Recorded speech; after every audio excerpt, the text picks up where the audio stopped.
Hey guys, what's going on? I just finished cleaning up my beer explosion, and I'm posing a question to you. Thumb holes or thumb studs? I wasn't sure at first, but I'm pretty sure I'm leaning towards thumb holes. For two basic reasons. First of all, if the knife is thin, sleek, light, and you want to carry it, you might want to carry it in a more concealable, more hideable position, which is appealing to me because I live in New Jersey and people are a little more scared of knives. Are not as accepted as in other states. Being able to carry an inner waistband and even free up pocket space is, appealing to me. It's a factor that I take into consideration, and I've definitely had knives that fit that category, but their thumb stud just kind of ruined them for me, which kind of lead me to my next point that it's pretty hard to mess up a thumb hole. Anybody that's owned a Benchmade skirmish or mini skirmish will call bullshit on that. And I will say touche to that. However, they're pretty much the only ones that kind of, not even messed it up, but made it harder. They beveled or chamfered and, rounded pretty much the thumb hole there. So it was hard for your finger to get traction. Yeah, man, it's hard to do this one on camera. There you go. You gotta be a little more precise with this. But I think when everybody thinks of thumb holes, I think a Spyderco just comes to mind. It's the standard when it comes to thumb holes. Just easy to deploy. They're done right. They're not uber aggressive, but they leave it sharp so you can dig into it. And like I said, a thumb hole will always make the knife a little sleeker. You're not going to have to worry about studs bumping up past the scales. Not that they do it here on this riff, but it's my best example. So carryability, concealability, and pretty much being able to carry inner waistband is really the only place I've found where it makes a difference with the studs anyway. Basically because, if you carry a knife like this, you have studs that stick out past the handle scales. I've had some knives that got caught on my belt or waistband, and I pulled it out and the knife's half open. So that's something I take in consideration, and like I said before, it's just hard to mess up a thumb hole.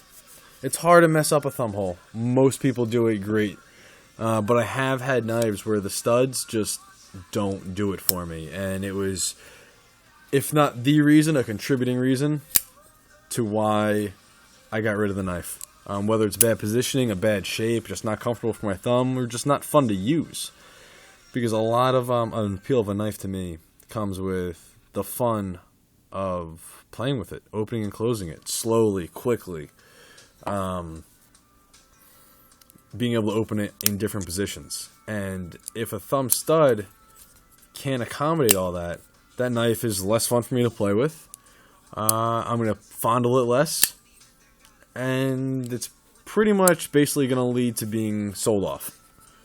I've definitely had knives where, they're great knives, but the thumb stud just turned me off. So, alright guys, basically my reasoning of why I chose a spider hole, or a spider hole, the thumb hole, that made famous by Spyderco. I had the choice with this Jake Hoback A10 of stud or hole, and as you can see I chose the hole for that basic reason. I wasn't exactly sure the size of this knife, so one reason was I'm more likely to be able to carry it inner waistband if I have the thumb hole. And, this is it's a custom knife, fairly expensive, so it would be a shame to love this knife but just not like his thumb studs. And when I spend this much money on a knife, I'm definitely picky. So thumb studs would probably be a deal breaker if I didn't like them, or if they were uncomfortable, or they didn't open the knife in multiple ways. So I went with the safe choice, the thumb hole, which is hard to mess up, and I'm extremely happy with it. So hopefully that was coherent, and those are the reasons why I like the thumb stud, or the thumb hole, sorry, better than the thumb stud. Don't get me wrong, plenty of people do a great thumb stud, and I love thumb studs on a knife. I love a Strider where honestly, you have the choice of both. The Spyderco Valentin, however you want to pronounce it, where you have the choice of both. I think that's phenomenal. I would love to see more people do it. But if I had to choose like I did here, I'm choosing the thumb hole. It's a safe bet, especially if I don't know how the thumb studs are. Alright guys, chime in. Let me know what you guys think. Add any talking points. Let me know what you like. Peace.